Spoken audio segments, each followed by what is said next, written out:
Ya. Yeah. Syuk sendiri rasa bahagia tak dalam hidup? Sekarang ni cuba betul terang.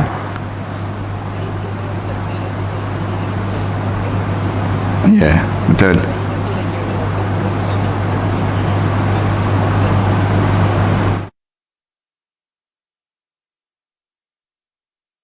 Masih lagi pencari kebahagiaan. Sebenarnya syuk, kalau kita sebut tentang bahagia ni kan, di kemuncak bahagia tak boleh lari daripada syurga. Orang panggil demikian. Siapa selagi mana kita tak dapat syurga, selagi itu sebenarnya kita tak bahagia. Sebab tu dalam hidup kita ni kita kena faham bahawa kebahagiaan ini datang setelah mana kita mendapatkan syurga. Syurga ni Allah jadikan, kalau kita belajar dalam hidup kita ni, dua-dua Allah bagi. Di dunia pun Allah bagi, di akhirat lagi-lagilah Allah bagi. Di dunia ni Allah bagi kebahagiaan. Sebab tu dalam doa kita biasa kita sebut Rabbana atina fid dunya hasanah wa fil akhirati hasanah wa qina adzabannar. Ni kan doa yang biasa kita sebut kan. Dunia ni pun kita nak baik, kemudian di akhirat nanti pun kita nak baik. Dan di akhirat nanti kita nak lebih lagi daripada akhirat nanti, kebaikan-kebaikan. Dan Allah diajar pada kita begitu syuk. Diajar pada kita, kalau kita nak kepada kesenangan, kebahagiaan yang sebenar, bila kita dapatkan akhirat Allah Subhanahu wa taala. Syuk sendiri bermula hidup dalam hidup kita ni, biasa tak kita terjadi, kita buat dosa dalam hidup kita ni?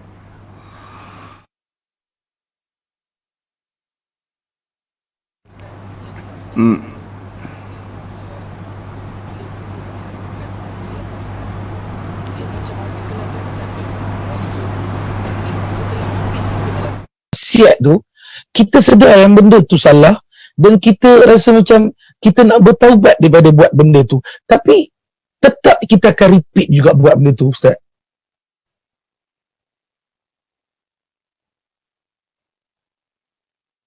Ya Ustaz? Terjadi begitu dalam hidup kita? Ya Ustaz, selalu terjadi begitu. Kenapa? Kalau syuk boleh pandang, boleh lihat keadaan, kenapa kita terulang-ulang dalam hidup kita buat dosa dalam hidup kita? Mungkin sebab iman kita senipis kulit bawang kot, Ustaz.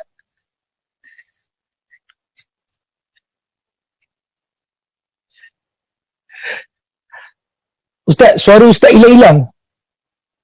Kita boleh jadi line kita tak berapa clear, tapi saya jelas suara syuk. Ni saya baru dengar balik suara Ustaz. Saya dapati bahawa di antara sebab orang dalam hidup kita ni bukan sekadar iman kita ni nipis sekulit bawang, tetapi ada dalam diri kita ni kejahilan yang kita membiarkan kejahilan itu berterusan dalam kehidupan kita. Ramai di kalangan kita ni dia buat dosa kerana dia jahil, dia tak tahu. Bila dia tahu, lalu dia akan cuba untuk nak mengubah diri dia. Itu dia antara sebab yang pertama lah. Sebab kenapa orang kita ni buat dosa, yang pertama kerana jahil. Jahil ini menyelubungi dalam kehidupan kita. Lalu Islam diajar dalam hidup kita, berusahalah untuk keluar daripada kejahilan ini. Waktu mana mula-mula turun ayat Quran kan, Allah Subhanahu wa taala ajar pada kita supaya kita belajar. Iqra bismi rabbikal ladzi khalaq. Bacalah dengan nama Tuhan kamu yang menciptakan kamu. Sebenarnya Allah jadikan dengan tujuan untuk kita ni, di waktu mana kita dalam keadaan yang mula-mula sekali kita hidup, kita kena keluar daripada kejahilan. Kalau kita tak keluar daripada kejahilan, maka kita akan hidup dalam keadaan yang penuh dengan dosa-dosa. Senang kita buat dosa. Tu yang pertama. Sebab yang pertama. Sebab yang keadaan yang mula-mula berarti dalam masyarakat kita ni, kenapa orang kita ni buat dosa dalam hidup kita ni? Yang kedua, kerana kemalasan.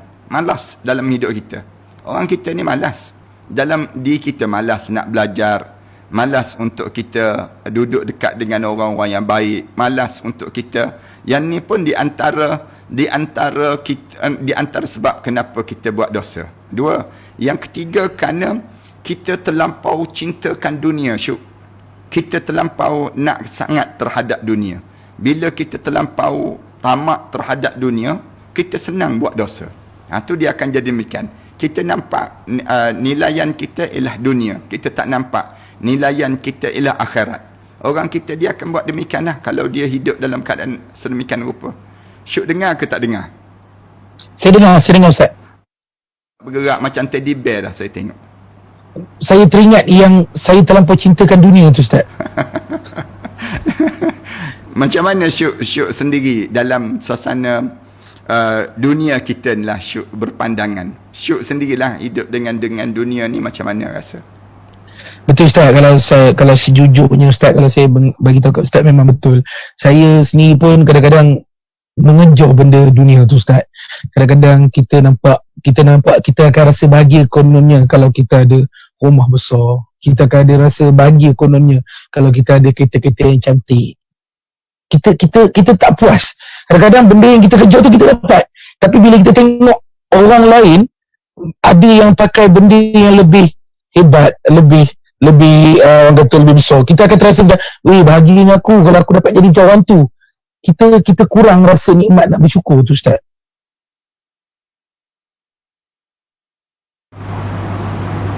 Syuk tahu tak sebab apa jadi macam tu? Mungkin sebab kita jahil yang tak bersyukur Ustaz. Ya betul. Salah satu demikian. Tapi yang sebenarnya dalam hidup kita ni, ketamakan yang dalam hidup kita ni terlampau-lampau pada diri kita. Tamak dalam hidup kita.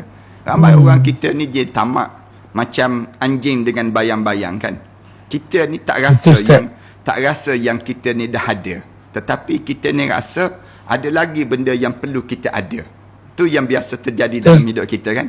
Allah dah bagi dah pada kita dalam hidup kita ni isteri. Allah dah bagi dah pada diri kita yang disebut dengan apa dia? Anak-anak. Allah dah bagi dah pada diri kita yang disebut dengan nikmat harta. Allah dah bagi dah nikmat sihat. Ni nikmat-nikmat yang ada pada diri kita. Tapi kebanyakan di kalangan kita, nikmat-nikmat yang kita ada ni, kita tak terasa kita ada. Bahkan kita sentiasa tengok orang lain. Tengok memandang je orang lain. Orang lain tu, kita kata orang lain tu, kita sebut demikian. Padahal Allah dah bagi dah pada diri kita nikmat kan. Dalam hidup kita, Allah dah bagi dah yang disebut dengan apa dia? Rezeki-rezeki yang banyak pada diri kita. Tapi rezeki kita ni, kita sentiasa tak nampak. Kita nampak orang yang menyebabkan berlakunya tamak. Tamak ni biasa ramai di kalangan kita terjadi. Lalu bila kita tamak, kita berani buat dosa. Ramai orang kita, bila ketamakan menguasai diri dia makan rasuah. Bila dia tamak, dia dah mula dah berani untuk dia minum arak. Bila dia tamak, dia berani dah nak pergi ke pub, kelab-kelab malam dan sebagainya. Bila dia tamak, dia dah mula berani nak menipu. Ni punca orang yang hidup dalam keadaan yang begitu kan. Dia jadi tamak. Satu Islam diajarkan Syuk, kita ni belajarlah untuk menjadi hidup yang qanaah. Qanaah ni tahu tak apa dia Syuk? Sederhana ke Ustaz? Ya betul. Bukan sekadar bersederhana, tapi qanaah ni memadai dengan apa yang ada. Kita rasa cukup dengan setiap apa yang Allah bagi pada kita. Kita rasa gembira dengan nikmat yang Allah telah kurniakan pada kita. Lalu daripada sinilah, bila kita dah rasa dah syukur pada diri kita ni, dah rasa dah qanaah, rasa cukup dengan apa yang Allah kurnia dalam hidup kita, kita rasa dah memadai dengan apa yang Allah bagi pada kita, lahirlah kesyukuran pada diri kita. Lahirlah kita rasa alhamdulillah Allah bagi dah pada diri aku nikmat ini.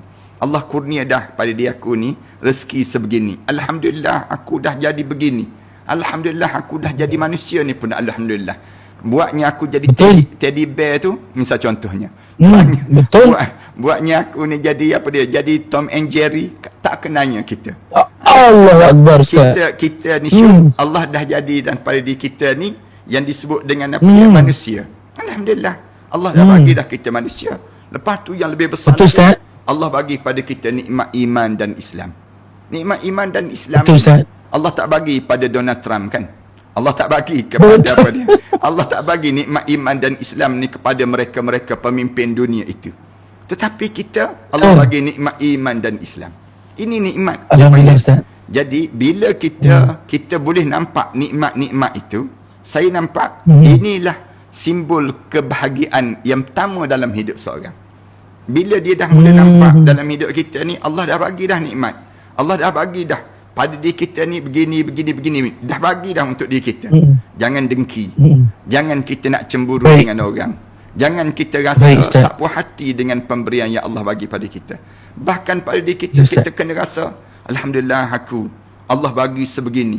Aku nampak badan macam badan syuk kan. Nampak tubuh badan sado, nampak tubuh badan nampak pada diri kita. Ustaz, betul Ustaz. Sebab tadi saya perasan Ustaz 2-3 kali Ustaz cakap saya macam teddy bear. Jadi bila Ustaz cakap sado, saya rasa macam tak baik menipu Ustaz. Nampak tu kemas tu dengan baju-baju yang cantik begitu. Syukur pada Allah kan. Bila kita dapat nikmat sebegini kan, kita rasa sebahagia dalam hidup kita. Ni baru sungguh Ustaz. Baru kita di dunia baru. Belum lagi kita nak bahagia dalam kubur nanti. Belum lagi kita nak bahagia di akhirat nanti.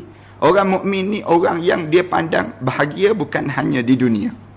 Tetapi bahagia kita mestilah sampai dalam kubur. Mestilah bahagia kita waktu mana kita bangun di akhirat nanti. Bagaimana kita nak bahagia di sana nanti? Ni orang mukmin. Orang mukmin dia hidup dalam keadaan yang demikian pada diri dia. Dia rasa seronok dan dia akan rasa hidup dia tak pernah berputus asa. Allah kurniakan nikmat-nikmat yang banyak dalam hidup ini. Di antara nikmatnya, nikmat boleh pakai songkok kan, nampak handsome. Nikmat yang kita boleh pakai baju Melayu yang kemas begitu. Ini antara nikmat yang Allah bagi pada diri kita. Nah sebenarnya dalam hidup kita Allah bahagiakan kita dengan cara yang demikian rupa kan. Alhamdulillah, nikmat saya rasa Ustaz. Ustaz, saya nak tanya lah Ustaz, bila Ustaz cakap tadi nikmat kita berkeluarga kan, nikmat kita ada isteri, nikmat kita ialah ada anak-anak. Ustaz, kenapa Ustaz saya tanya, mungkin saya boleh bahasakan untuk diri saya lah. Bila kita dah ada isteri, kita dah ada anak-anak, kita dah ada keluarga yang cukup, dan tiba-tiba kita rasa macam kita mampu, kita akan diuji dengan mungkin akan hadirnya seorang wanita lain dalam hidup kita.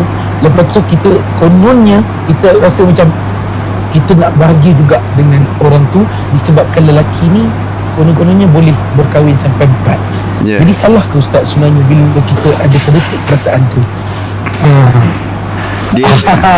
Dia sebenarnya kalau kita sebut dalam bab tu, dia perbincangan panjang dalam bab yang demikian, terutama dalam bab mengenai bahagian orang lelaki, dan di sana ada orang perempuan, dia panggil demikian. Allah jadikan dalam kehidupan kita ni, bila sekiranya ada dalam kehidupan kita ni, kita nampak belum lagi sempurna untuk sesuatu perkara. Misalnya contoh, orang berumah tangga, kenapa orang kahwin 2, kahwin 3, kahwin 4 dan sebagainya. Kalau kita tanya sebab apa? Sebab dia rasa tak belum sempurna lagi dalam hidup dia. Bila dia rasa sempurna, bila dia dah boleh berkahwin 2, boleh berkahwin 3, boleh berkahwin 4. Ini dalam Islam dia sebut demikian. Kebahagiaan dia datang bila dia akan dapat demikian, bila dia boleh samakan diri dia daripada dia buat dosa. Katakanlah dia dah ada isteri, dia dah ada isteri, tiba-tiba datang perempuan lain yang menggoda dia. Misal contoh, kalau dia tak kahwin, dan dia tergoda. Kalau dia tak kahwin, dia akan menyebabkan dia buat dosa. Dia akan buat dosa. Betul. Dalam hidup. Ini pendosa yang ingin bahagia ni. Ya. Boleh jadi yang ni kot. Boleh jadi. Ataupun dalam hidup kita ni kadang-kadang tapi bagi orang perempuan sama juga kita sebut demikian. Sebenarnya bila kita berumah tangga, kita kena ingat yang pertama, syaitan akan ganggu rumah tangga kita. Syaitan akan tak suka dengan orang yang berumah tangga dan nampak bahagia rumah tangga tersebut. Syuk kena faham benda demikian. Bila syuk nanti, walaupun dia kahwin seorang, walaupun dia kahwin 2 orang, kahwin 3 orang ataupun 4 orang dalam hidup dia, tapi gangguan syaitan ni boleh terjadi dalam hidup. Ramai mana orang yang dia seorang, kahwin seorang je, tapi bertengkar tak habis-habis dalam rumah tangga dia. Punca apa? Punca godaan syaitan yang masuk, cemburu yang datang, dengki yang dah hadir, kemudian datang pula cucukan-cucukan daripada orang-orang ketiga, sama ada mertua, sama ada ipar duai, sama ada siapa saja dalam rumah tangga, yang menyebabkan akhirnya bercerai-berai rumah tangga itu sendiri. Tu kahwin seorang. Demikian juga yang kahwin 2, kahwin 3, kahwin 4 dalam hidup ni. Menandakan apa dia? Yang penting pada diri kitanya ialah kita ni dapat tempat tak di sisi Allah. Itu cara dalam hidup kita. Sebab tu ada orang lelaki yang dia bila digoda sedemikian rupa, dia ambil tindakan apa dia? Tindakan pada dia untuk menyelamatkan agama dia, menyelamatkan iman dia. Dia berumah tangga seorang, dua orang, tiga orang dalam hidup dia yang dibenarkan dalam ajaran agama itu sendiri. Dalam hidup ini sendiri. Kemudian ada yang dia memang kejahatan dia, perangai dia dalam hidup dia. Ada kan kita dengar orang yang dia berkahwin, kemudian disembunyikan perkahwinan dia. Kemudian lepas pada itu, dia punya kahwin dengan orang lain pula. Dia ada isteri 11 orang, 12 orang isteri. Dia kahwin sebelum daripada ni kan kita dengar. Yang ni pun nak gambaran bagaimana pendosa-pendosa yang melakukan dosa. Islam dagang cara demikian. Lalu cantiklah dalam hidup kita ni bila kita berusaha untuk menjadikan diri kita ni untuk kita membahagiakan hidup kita bukan di sini sahaja, tetapi bahagia sampai di akhirat nanti. Kalau kita ada dosa, maka kita tak akan bahagia. Kita kena ingat demikian. Bila siapa-siapa yang ada dosa je, jangan ingat dia bila dia ada dosa dia akan jadi bahagia. Orang yang ada dosa, hidup dia sengsara. Hidup dia sengsara. Dunia pun sengsara, di akhirat nanti pun dia sengsara. Tetapi orang-orang yang hidup dia dalam keadaan yang dia melepaskan diri daripada bebanan dosa, dia boleh tanggalkan diri dia daripada dosa, orang ni akan jadi bahagia. Allah jadikan demikian. Alladzina yunfikuna fis sarra'i wad dharra wal kazimina al ghaiza wal 'afina 'anil nas wallahu yuhibbul muhsinin. Allah sebut dalam Quran demikian. Orang yang banyak membelanjakan harta benda dia. Walladzina yunfikuna fis sarra'i wad dharra. Dia gunakan dalam keadaan segala yang ada pada dia, dalam keadaan susah dan juga senang. Kemudian wal kaziminal ghaiz, dia tahan kemarahan dia. Wal afina 'anil nas, dan dia maafkan segala kemarahan manusia pada dia. Wallahu yuhibbul muhsinin. Allah suka dengan orang-orang yang demikian. Lalu kita ni, hidup kita ni, jadikan diri kita ni penanggal dosa. Pembuang dosa. Buang balik dosa-dosa ni. Jangan dosa ni berkekalan dalam tubuh badan kita. Kalau kita berkekalan dengan dosa ni, menyebabkan kita tak akan jadi bahagia dalam hidup kita. Ya Ustaz. Jadi penanggal dosa Ustaz, bukan penanggal ilmu hitam Ustaz. Penangkal. Itu penangkal lain Ustaz. Ya. Baik Ustaz, saya nak tanya Ustaz juga Ustaz. Bila Ustaz cakap kita nak jadi penanggal dosa yang kita boleh tinggalkan dosa-dosa kita. Ustaz, kita ni macam saya ni sangat-sangat lemah. Saya adalah orang yang macam tahu benda tu salah. Kita dah tahu macam bila solat kita minta kepada Tuhan, ya Allah tolonglah tetapkan hati aku, tetapkan iman aku supaya aku jadi orang yang soleh. Kejap Syuk. Syuk jangan nampak Syuk seorang yang lemah Syuk. Jangan. Cuba tengok badan Syuk tu. Malu sikit ni. Itulah saya nak cakap kat Ustaz. Tapi bila bab kadang-kadang saya selalu terlupa, kadang-kadang kita terbuat, lepas tu baru kita ingat, ya Allah benda ni berdosa, aku dah pernah cakap aku tak nak buat benda ni.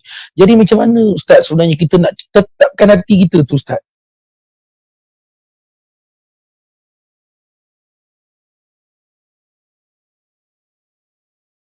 Kita mentaati perintah Allah. Ramai orang kita berhadapan suasana begitu. Sebab sebenarnya pada diri kita ni bukannya lemah. Kita kena ingat yang lemah ialah syaitan. Syaitan tu inna kaida syaitana kana dha'ifa. Allah ajar. Kita kena ingat sepanjang masa. Sesungguhnya tipu daya syaitan tu yang lemah. Tapi sayangnya kita mengalah cepat dibandingkan dengan syaitan. Jangan begitu dalam hidup kita. Kita kena jadi orang yang kuat. Orang yang kuat ni maknanya apa dia? Kita ni kalau setiap kali mana kita rasa tak bermaya, tak ada kekuatan dalam untuk kita taat pada perintah Allah, kita kena ingat kita ada Al-Quran. Kita ada Al-Quran dalam hidup kita. Al-Quran ni penguat dalam hidup seseorang. Hebatnya orang Islam ni, Allah bagi pada kita ni apa dia? Allah kurniakan pada kita Al-Quran. Bila Allah bagi Quran pada kita dengan tujuan nak suruh kita ni jadi kuat, bukan kita ni jadi lemah dalam hidup kita. Bila kita berhadapan dengan masalah dalam hidup kita, kita jadi lesu, tak bermaya, Yang pertama, kita kena ingat kita ada Al-Quran. Ada Al-Quran ni maksudnya ada Allah dalam hidup seorang. Ustaz. Ni bila kita rasa tak bermaya, tak kuat je tubuh badan kita terus cari Al-Quran. Ya Allah, aku nak bercakap dengan kamu, ya Allah. Aku nak begini dengan kamu, ya Allah. Tu yang pertama. Yang kedua, kita kena ingat kita ada Rasulullah sebagai qudwah yang baik dalam hidup. Rasulullah sallallahu alaihi wasallam ni contoh ikutan dalam perjalanan hidup kita. Segala yang kita lakukan dalam hidup kita ni, kita kena ikut Rasulullah sallallahu alaihi wasallam. Itu cara demikian untuk menguatkan diri kita lah. Yang ketiga, kita ada doa. Kita ada doa, Syuk. Dalam hidup kita ni, Syuk jangan berhenti daripada berdoa. Berdoa kepada Allah, minta kepada Allah. Doa ni Rasulullah sebut silahul mu'minin, senjata yang paling ampuh bagi orang mukmin. Bila kita berhadapan dengan masalah je, kita mengadu kepada Allah. Ya Allah, aku dalam keadaan yang lemah, aku dalam keadaan tak kuat, aku dalam keadaan begini, aku begini. Ni sepanjang kita dalam keadaan sebegitu, kita jadi doa kita ni menguatkan kembali jiwa kita, menguatkan balik tubuh badan kita. Baik, Ustaz. Yang keempat, kita ada saudara-saudara mukmin yang lain. Orang Islam ni ba'dukum awliya'u ba', saling kuat menguat di antara satu sama lain.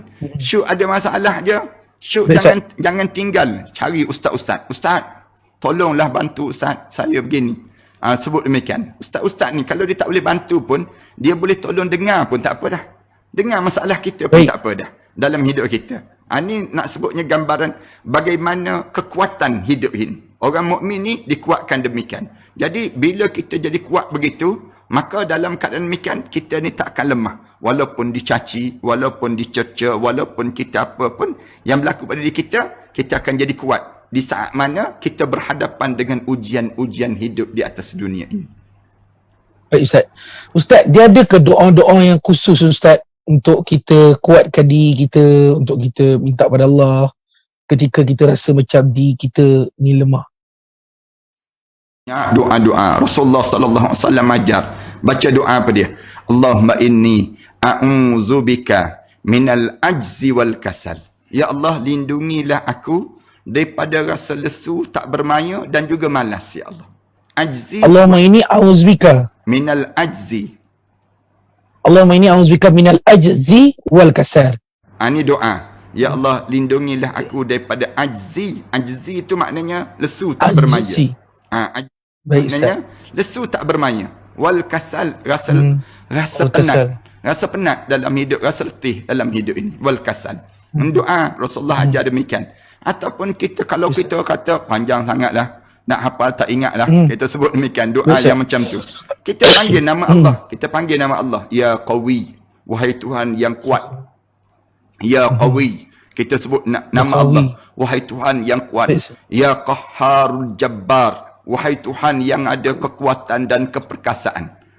Misal contoh Syuk, bila Syuk nak pergi berjumpa dengan orang-orang yang kuat menggertak Syuk, yang boleh menekan Syuk, misal contoh. Kita nak buat macam mana? Contoh jumpa bos lah, Ustaz. Jumpa bos. Bos, kita tahu dah bos nak marah kita kan. Kita pun, baik, Ustaz. Kita waktu mana kita nak pergi tu, kita sebut Ya Qahhar ya Jabbar.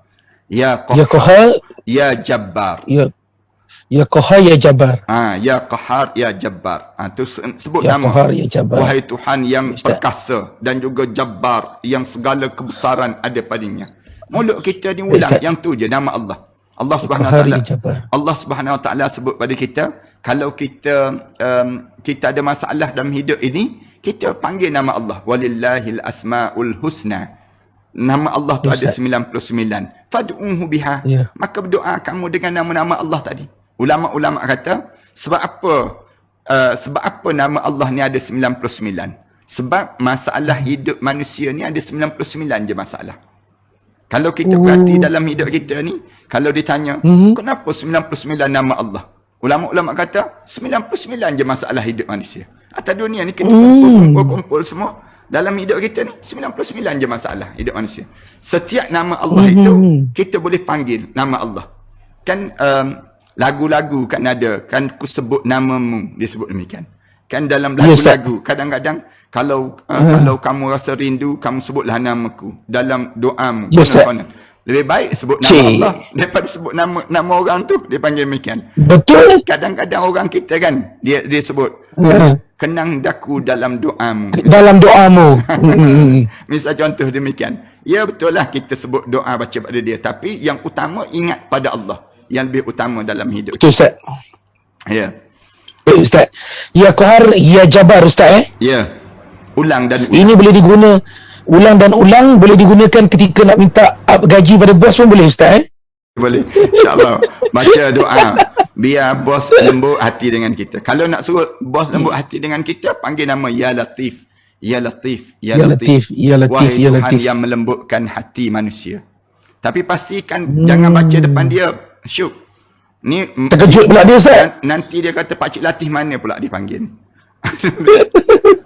Kalau kebetulan bos kita nama Latif, Ustaz. Ah. Ya Latif, Ya Latif, Ya Latif.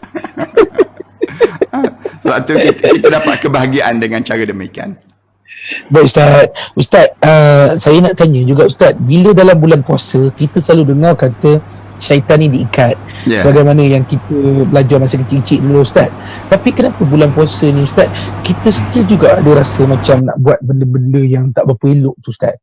Jadi, Itu dipanggil nafsu kita. Nafsu. syaitan memang tak ada, Ustaz, Syaitan dah diikat. Bos yang besar lah. Saya dah sebut dah. Bos yang besar dah diikat. Tapi anak-anak kecil tu ada lagi. Yang perebek-perebek ni ada lagi. Tapi yang general-general semua diikat. General ni ulama-ulama kata iblis. Iblis diikat. Tu cara demikian. Kemudian yang besar-besar, peringkat tertinggi dan level-level mereka tu diikat. Semua diikat. Tapi yang tak diikat ialah yang kecil-kecil ni. Kecil-kecil ni dia akan merayap lagi dalam hati-hati manusia. Walaupun dalam dia masih ada. dalam bulan Ramadan masih lagi ada nafsu yang buruk, yang keji yang datang. Satu. Yang kedua, yang di kalangan orang kafir, syaitan akan diteruskan. Allah ikatkan syaitan ini untuk orang mukmin. Itu ulama-ulama sebut demikian. Mana-mana orang mukmin dia tak rasa manis lagi dengan maksiat, tapi dia rasa manis dengan ibadah. Syuk rasa nikmat kan pakai baju Melayu macam tu kan. Rasa lain kan. nikmat, Ustaz. Nikmat rasa lain, rasa segak. Kita pakai songkok tadi pun kita rasa lain je rasa kan. Sebab apa dia? Sungguh, Ustaz. Sebab tak ada syaitan lah tu. Kalau ada syaitan, kalau ada syaitan pada diri kita ni, gangguan syaitan ni ada lagi, kita tak rasa rimas kita pasal. Rimas kita dengan kita nak buat benda yang syaitan ni akan merimaskan kita. Lalu dalam bulan Ramadan, kita jadi rasa nikmat, manis. Nak baca Quran, rasa manis. Waktu mana kita nak angkat tangan, berdoa pada Allah, rasa nikmat. Kadang-kadang kita ni kan tengok masjid, kita rasa sayu kan. Sekarang dalam bulan Ramadan kan. Sayu sangat kita tengok masjid. Kita bulan-bulan begini, malam-malam sebegini rasa sayu je kita. Tak rasa macam sebelum-sebelum daripada ni. Tapi kita rasa nikmat dengan kita boleh baca Quran. Nikmat. Kerana apa dia? Kerana syaitan dah tak ada. Tapi yang ada, yang disebut dengan hawa nafsu yang didik oleh syaitan sebelum daripada ni. Sebab tu, bila kita masuk bulan Ramadan ni, Syuk, di antara benda yang kena buat sangat ialah taubat pada Allah. Taubat. Jangan berhenti taubat. Sebanyak mana kita kena taubat? Taubat sebanyak 70 kali sehari. Paling-paling tidak 70 kali sehari. 70 kali sehari mesti taubat pada Allah. Rasulullah sebut, maksudnya, Ustaz, kita niat je ke, Ustaz, untuk kita bertaubat tu? Bukan. Kita kena angkat tangan. Sebut, Rabbighfirli. Ya Allah, tolong ampun dosaku. Mulut kita ni, kita sebut ulang. Dan kita sebut, Ya Allah, ampunkanlah dosaku, Ya Allah. Ulang dan ulang. Tubuh badan kita ni nampak menggeletar tubuh badan. Bangun tahajud malam-malam. Kita sujud tu, waktu mana kita sujud ni, mengalir mata kita. Kita ingat balik dosa-dosa kita yang banyak sebelum daripada ini. Aku telah lakukan banyak kesalahan dalam hidup ini, Ya Allah. Kalau aku nak sebut, aku tak tersebut banyaknya, Ya Allah. Lalu kita pun, bila kita begitu, kita pun sebut pada Allah, Ya Allah, aku hanya mampu melafazkan kata, menyebut Rabbighfirli. Ya Allah, tolong ampunkanlah dosaku, Ya Allah. Ini kita ulang. Sebanyak berapa kali kita ulang ni? Sebanyak 70 kali sehari. Kenapa 70 kali sehari? Sebab Rasulullah sebut, Inni atubu ilallahi aktsara sab'ina marrah. Aku bertaubat pada Allah lebih daripada 70 kali sehari. Ini cara Rasulullah sallallahu alaihi wasallam diajar. Kalau Rasulullah lebih 70 kali sehari, dalam satu riwayat yang lain sebut, Inni atubu ilallahi aksara mi'ata marrah. Aku bertaubat pada Allah lebih daripada 100 kali sehari. Demikian juga dalam hidup kita, Syuk. Dalam hidup kita ni, kita sebut pada semua netizen, sahabat-sahabat kita, banyakkan kita taubat pada Allah. Bila kita taubat pada Allah dalam hidup kita ini, kita akan rasa bahagia dalam hidup. Kita akan rasa seronok dalam hidup kita. Ini dalam hidup kita, kita akan rasa gembira yang berterusan dalam hidup. Kesan daripada mana? Kesan daripada taubat dan taubat kita pada Allah Subhanahu Wa Taala. Ustaz, Ustaz, satu lagi saya nak tanya Ustaz. Minta maaf Ustaz, malam ni banyak pula saya tanya Ustaz. Tak apa. Alah ada peluang Ustaz kan. Malam ni malam yang indah. Moga-moga malam ni malam Lailatul Qadar, insya-Allah.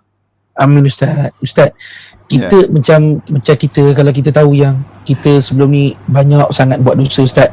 Mungkin kita teringat yang dosa-dosa kita buat, ada dosa besar, ada dosa kecil. Macam mana kita nak tahu yang taubat kita tu sebenarnya telah diterima Ustaz?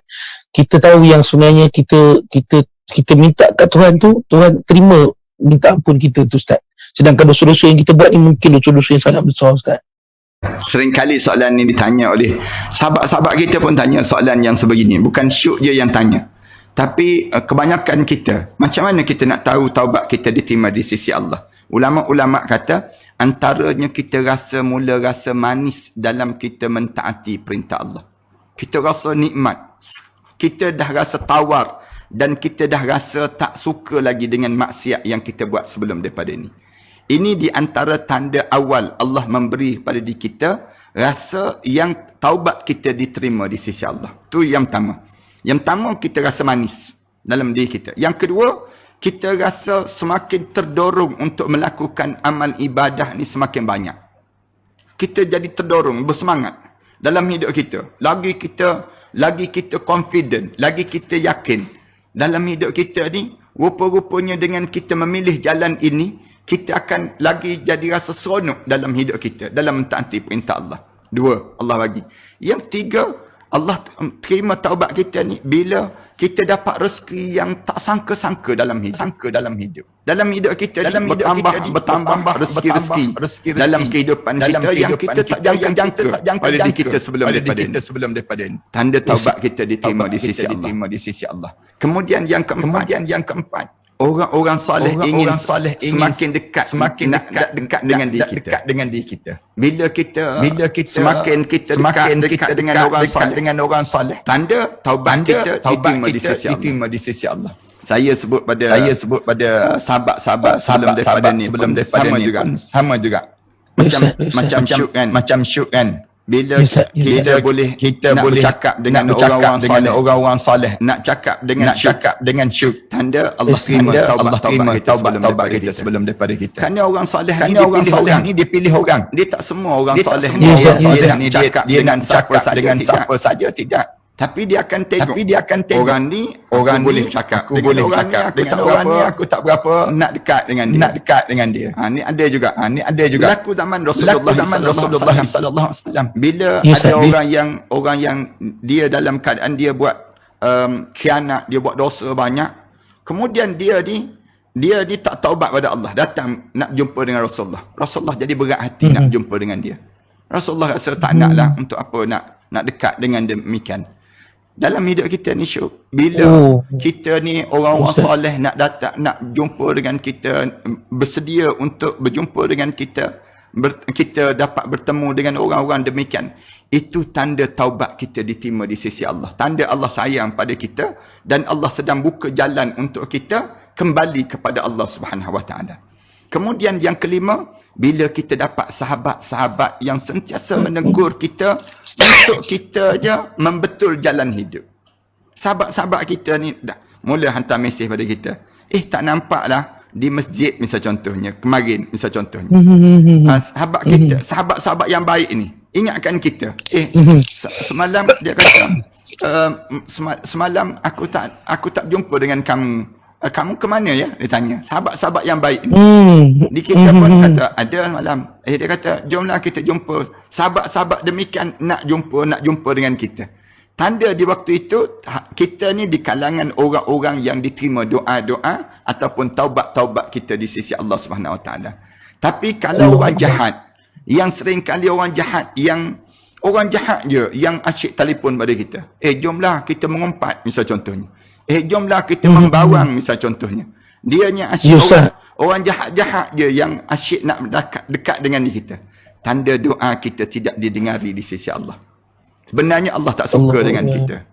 Dia demikian. Kemudian yang keenam, bila kita sering kali diuji dengan ujian-ujian yang kita rasa beban, sedangkan hakikatnya Allah Subhanahu Wa Taala nak naikkan darjat kita di sisinya. Kalau syuk betul-betul yang dekat dengan Allah kan, bila syuk betul-betul dekat dengan Allah, Allah akan lagi uji. Ingat nasihat saya ni. Bila syuk semakin dekat dengan Allah, semakin banyak ujian-ujian yang syuk kena lalui. Bila syuk lalui ujian-ujian itu, saya nak pesan pada syuk, sabar dan bertahanlah di saat itu.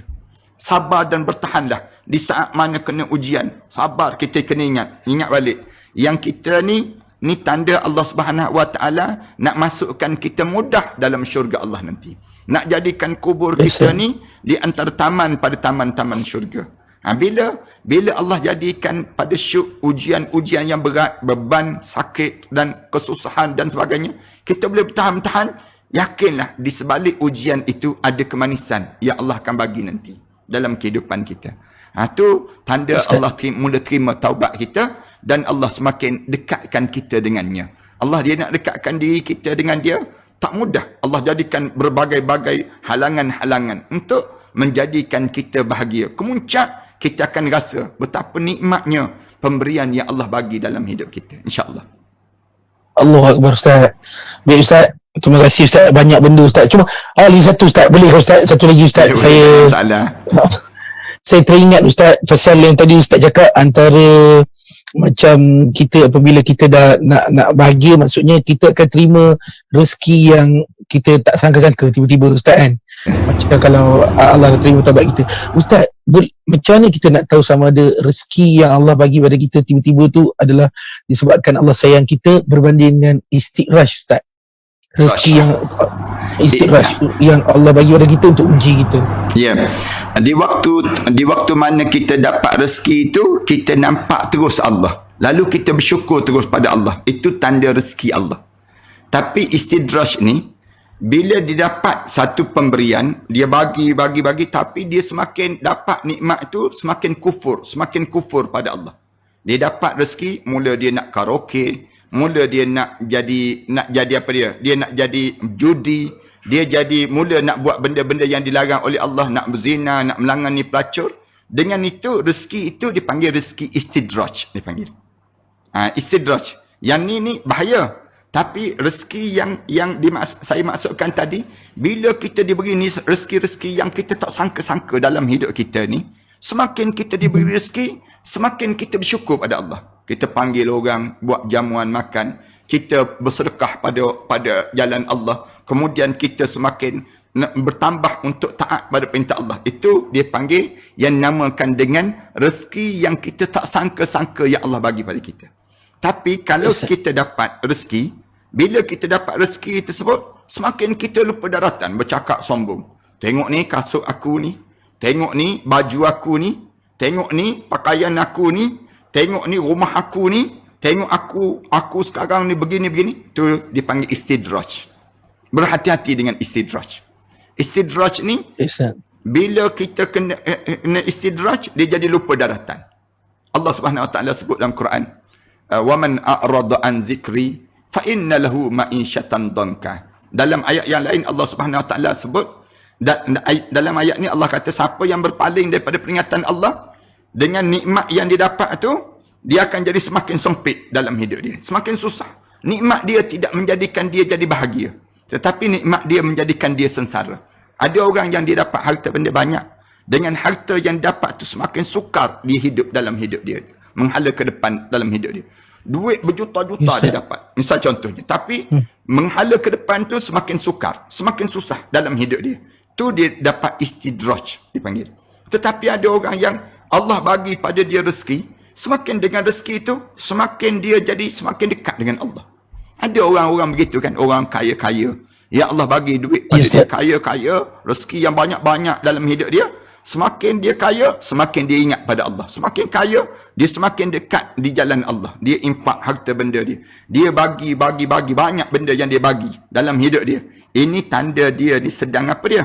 Dia sedang diberi yang disebut dengan rezeki min haitsu la yahtasib, yang tidak disangka-sangka dalam hidup dia.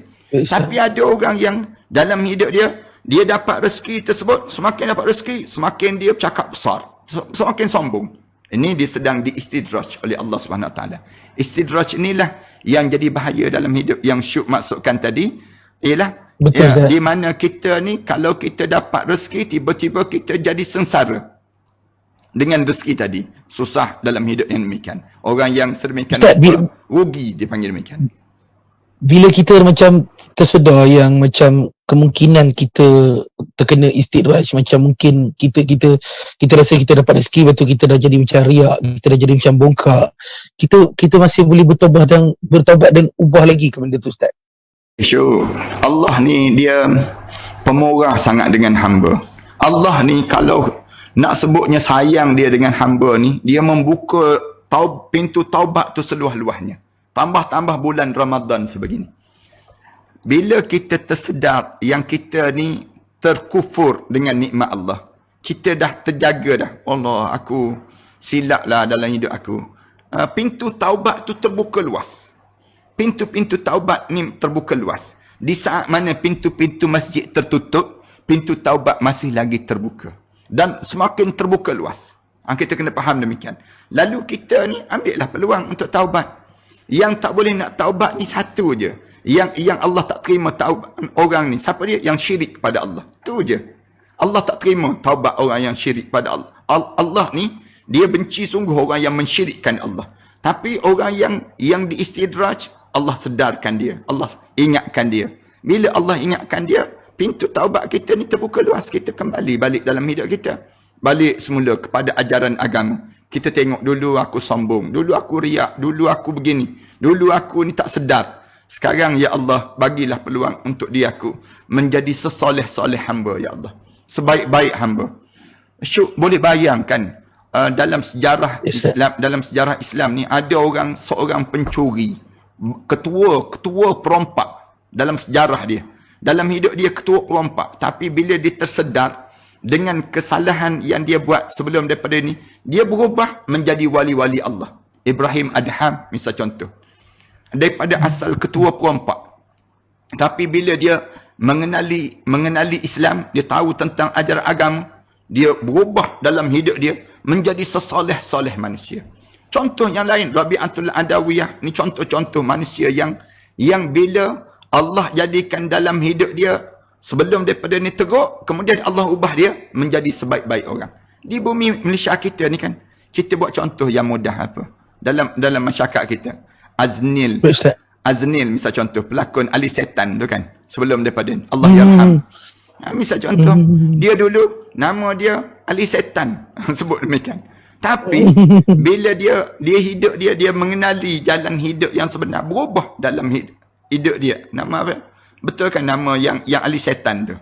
Nama dia Allah yarham, dah meninggal dunia ni. Termasuk kalau kita tengok dengan siapa dia? Syarifah Aini, sejarah Allah yarhamah Syarifah Aini. Kemudian Allah yarham Abang Boce misal contohnya. Kita buat ni contoh orang yang Pak Mus, Allah yarham Pak Mus. Semua ni kita tengok pada satu wajah, satu ketika yang lain. Satu ketika yang dekat dengan Allah, dia menjadi lain dalam hidup dia. Ni kerana apa dia? Kerana dia tahu jalan hidup ni yang sepatutnya begini dalam hidupnya, yang sepatutnya begitu dalam hidup. Ini di antara contoh-contoh orang yang Allah bagikan kebahagiaan. Mudah-mudahan mereka-mereka yang kita sebut nama ni pada malam ini menjadi sebahagia-bahagia manusia dalam kubur, di saat mana dia telah menghadap depan Allah. Kita jangan jadi orang yang hidup dengan keadaan rasa nikmat sampai satu peringkat Allah tarik nikmat kita. Tarik nikmat kita tu dalam keadaan kita tak ingat pada Allah. Dalam keadaan kita lupa daratan. Rugi kita saat yang sedemikian rupa. Jangan kita jadi demikian. Mudah-mudahan Allah jadikan kita ni di kalangan orang yang sentiasa sedar jalan hidup kita. Sebenarnya kita ni menuju ke mana? Bahagia kita berada di mana? dalam hidup kita. Sebab tu saya seronok sangat kalau kita boleh bercakap tajuk ni, pendosa pun inginkan bahagia. Tapi sayangnya kita ni dalam hidup kita ni tak tahu nak jalan bahagia tu sebenarnya di mana dan bagaimana pada diri kita. Kita nampak macam Syuk cerita tadi, bahagia ni bila rumah besar, bahagia ni bila kereta mewah, bahagia. Tak, sebenarnya tak semua tu. Bukannya bahagia demikian. Tak semestinya rumah besar jadi mewah, jadi bahagia. Tak semestinya orang yang harta benda banyak jadi bahagia. Tak semestinya orang memiliki istana-istana yang indah menjadi bahagia. Tak. Allah tak jadikan demikian.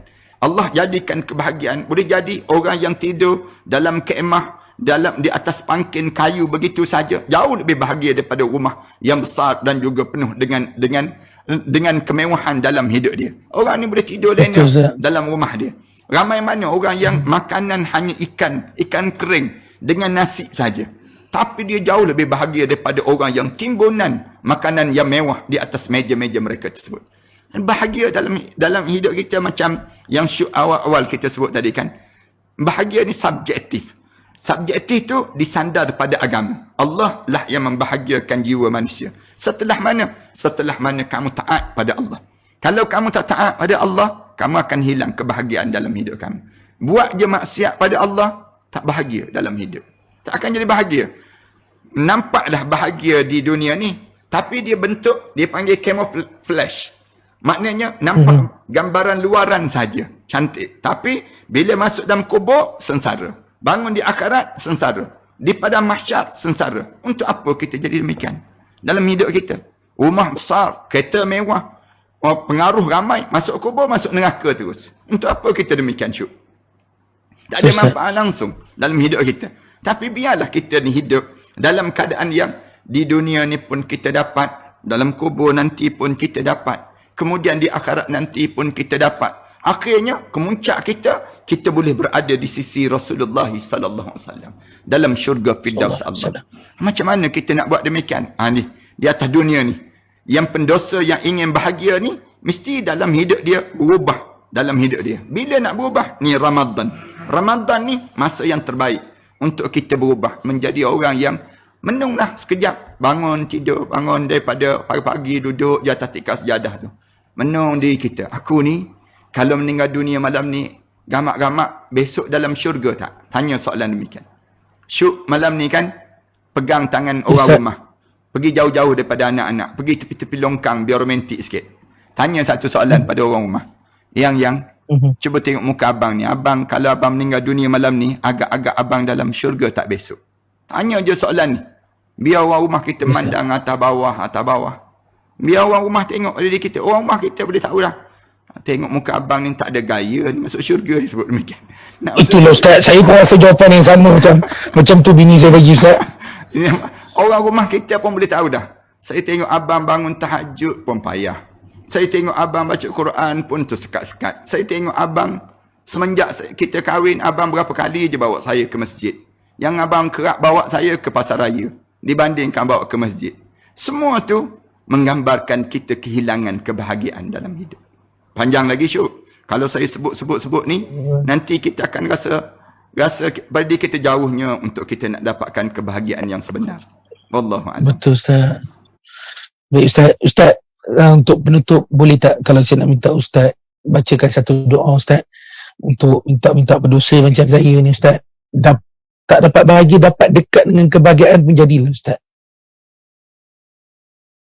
Semua di kalangan kita tolonglah doa saya sama. Jangan, bukan saya doa pada Syuk saja. Kita saling mendoa di kalangan kita. Boleh jadi doa mendoa di kalangan kita ini akan menyebabkan para malaikat mengaminkan doa sesama kita. Saya nak sebut nama Syuk dalam doa saya. Saya nak sebut nama keluarga Syuk dalam doa saya. Saya nak sebut nama setiap netizen yang ada ni dalam doa saya. Moga-moga Allah jadikan doa kita ni doa yang menyebabkan kita rasa indah. Waktu mana kita dalam kubur nanti, kita berjumpa balik, kita bertemu balik dalam kubur nanti, kita akan rasa sebahagia-bahagia dalam hidup kita. Bergembira kita. A'udzubillahi minasyaitanirrajim. Bismillahirrahmanirrahim. Alhamdulillahirabbil alamin. Wassalatu wassalamu ala asyrafil anbiya'i wal mursalin wa ala alihi wa sahbihi ajma'in. Allahumma ighfir dhunubana wa liwalidina warhamhuma kama rabbayana saghira wa li jami'il muslimina wal muslimat wal mu'minina wal mu'minat al ahya'i minhum wal amwat. Ya Allah, ya Tuhan kami, izinkan kami untuk memberitahu tentang perjalanan hidup kami sebelum daripada ini, ya Allah. Penuh dengan kelam dan dosa yang banyak, ya Allah. Kami lakukan dalam keadaan kami sedar dan dalam keadaan kami tidak sedar, ya Allah. Malam ini, ya Allah, kami melabuhkan tirai perbincangan kami ini dengan doa ini, ya Allah, agar kamu ampunkanlah dosa besar kami dan dosa kecil kami, ya Allah. Dosa sengaja kami dan dosa yang tidak sengaja di kalangan kami, ya Allah. Khususnya kepada Syuk Sahar ini, ya Allah. Kamu jadikanlah keluarganya di antara keluarga-keluarga yang saleh, ya Allah. Kamu rahmatilah kekeluargaan kami ini, ya Allah. Kamu jadikanlah keluarga kami keluarga-keluarga yang dibahagiakan oleh kamu di dunia, dibahagiakan di dalam kubur nanti, dan dibahagiakan kami di akhirat nanti, ya Allah. Ya Allah, ya Tuhan kami, tiada kata dan tiada bahasa yang mampu untuk kami lafazkan pada kamu, ya Allah, agar kami meminta kepada kamu, ya Allah, ditunjukkan jalan yang lurus dalam hidup ini, ya Allah. Kami mengakui, ya Allah, kami ini merupakan pendosa-pendosa, ya Allah, yang menginginkan kebahagiaan kehidupan ini, ya Allah. Kami ini pendosa-pendosa, ya Allah, yang menginginkan kebahagiaan dalam kehidupan kami yang mendatang nanti, ya Allah. Rahmatilah perjalanan hidup kami ini, ya Allah. Panjangkanlah umur kami dalam keredaan kamu, ya Allah. Kamu jadikanlah kami, ya Allah, sesoleh-soleh manusia di atas muka bumi ini, ya Allah. Kamu anugerahkan pada kami, ya Allah, rezeki-rezeki yang banyak, ya Allah, agar kami tidak menjadikan lupa daratan dalam hidup kami ini, ya Allah. Jadikanlah kami, ya Allah, mereka-mereka yang berbahagia dengan rezeki yang dianugerahkan oleh kamu, ya Allah, dengan ketaatan pada kamu pula, ya Allah. Jauhkanlah kami, ya Allah, dari perkemurkaan kamu, ya Allah. Ya Allah, ya Tuhan kami, tiada mampu untuk kami menafaskan nama-nama yang menginginkan doa-doa ini diturut serta, ya Allah. Hanyalah kepada kamu, ya Allah. Setiap nama-nama yang menulis kalimah amin di skrin ini, ya Allah, kamu jadikanlah mereka di kalangan hamba-hamba kamu yang layak ke dalam syurga kamu, ya Allah.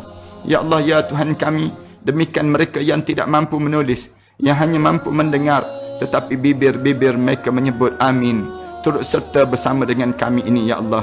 Kami pohon pada kamu, ya Allah, rahmatilah pada mereka, ya Allah. Berkatkanlah perjalanan hidup mereka, ya Allah. Kami ini, ya Allah, banyaknya dosa-dosa yang kami lakukan, ya Allah. Ya Allah, ya Tuhan kami, pada kamulah, ya Allah, kami menyerah segala perjalanan hidup kami ini, ya Allah. Kepada kamulah, ya Allah, kami mengharapkan bantuan-bantuan yang berterusan dalam hidup ini, ya Allah. Kamu angkatkanlah, ya Allah, segala musibah COVID-19 ini, ya Allah, daripada bumi kami ini, ya Allah. Suburkanlah kembali, ya Allah, bumi ini, ya Allah. Ya Allah, rumah-rumah kamu itu kesunyian, ya Allah. Tiada lagi bacaan-bacaan yang panjang dibaca di malam-malam Ramadan sebegini, ya Allah. Kami, ya Allah, menginginkan kembali sujud di rumah kamu itu, ya Allah. Namun, ya Allah, kamu menahan kami daripada datang ke rumah kamu. Janganlah kamu tahan kami daripada dimasukkan kami ke dalam syurga kamu, ya Allah. Ya Allah, ya Tuhan kami, kami pohon pada kamu, ya Allah, agar diizinkan untuk kami, keluarga kami, masyarakat kami, untuk sama-sama berukhuwah di kalangan kami ini, ya Allah. Berilah kesempatan untuk kami yang disebut dengan keampunan kamu, ya Allah. Kurniakanlah pada kami keberkatan, kebaikan yang berterusan dalam hidup ini, ya Allah. Ya Allah, ya Tuhan kami, rahmatilah perjalanan hidup kami ini, ya Allah. Jadikanlah kubur arwah ayah kami, kubur arwah-arwah mereka yang meninggal dunia sebelum daripada kami, saat sebegini di antara taman pada taman-taman syurga, ya Allah. Ramadan sebegini, ya Allah, mengundang rasa rindu kami pada mereka yang telah meninggal dunia itu, ya Allah. Khususnya arwah ayah kami, ya Allah, arwah datuk nenek moyang kami, ya Allah, di saat mana kami membesar dalam dakapan kasih sayang ibu kami, ya Allah. Ya Allah, saat Ramadan sebegini, ya Allah, kami merindui masakan ibu kami, ya Allah.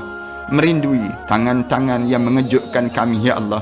Merindui saat kedengaran ibu kami memanggil-manggil kami untuk kami bersahur dengan mereka, ya Allah. Sayangnya, ya Allah, tahun ini menjadi tahun ujian dalam hidup kami, ya Allah.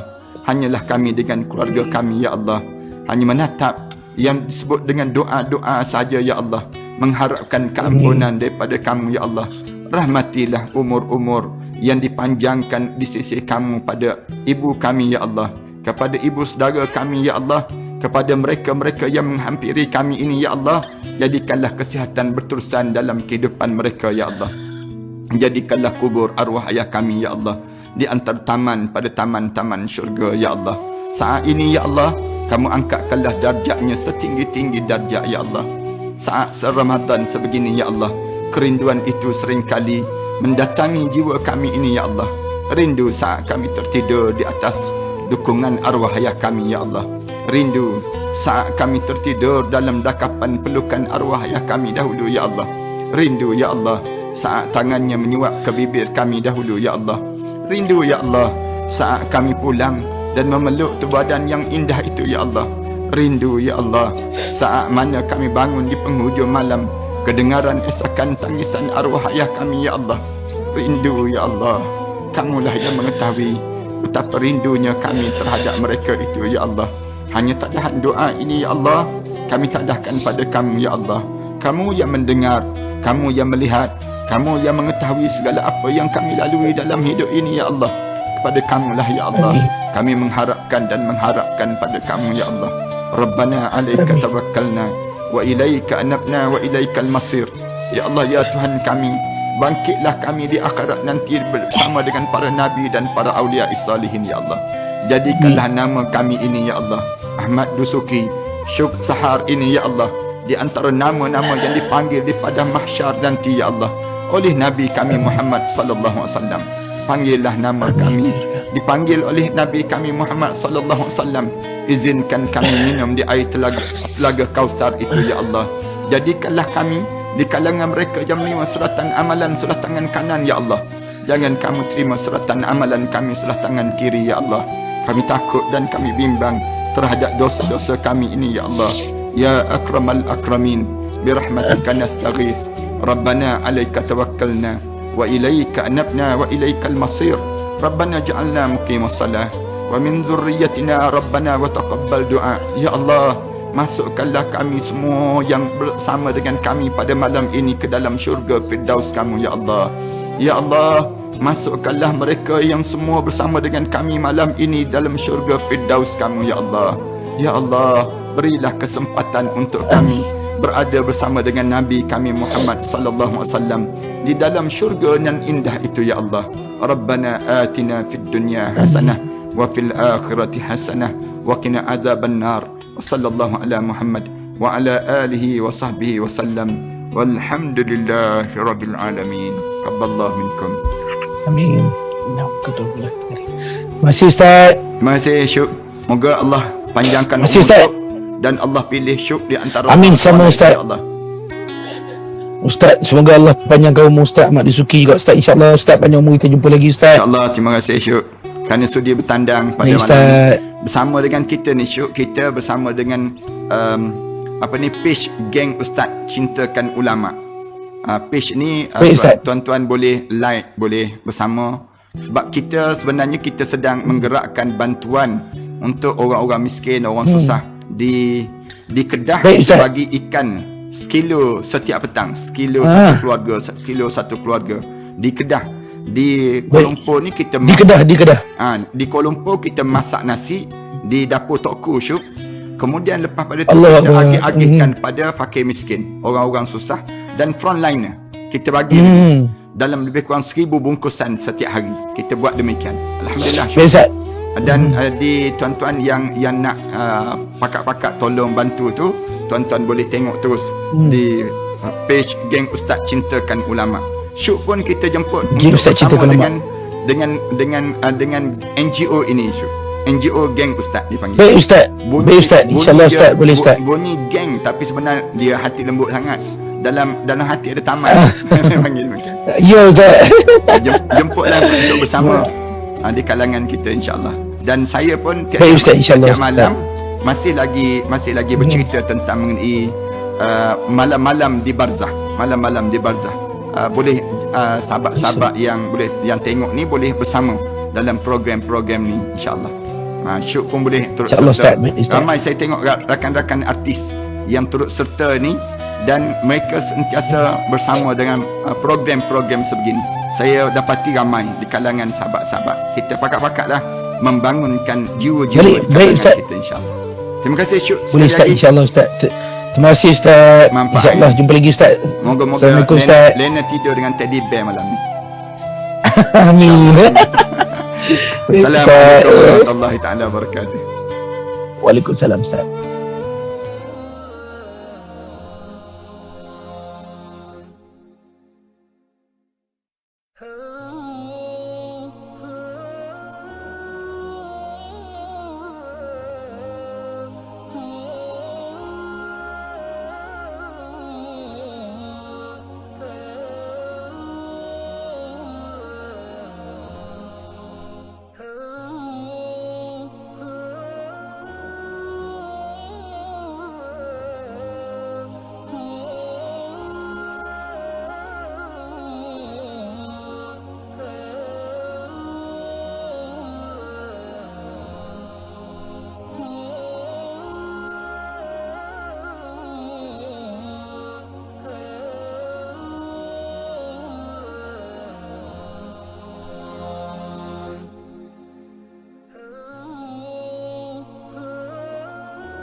لا إله إلا الله محمد رسول الله عليه صلاة الله وآله والأحبة. لا إله إلا الله محمد رسول الله عليه صلاة الله وآله والأحبة. لا إله إلا الله محمد رسول الله عليه صلاة الله وآله والأحبة.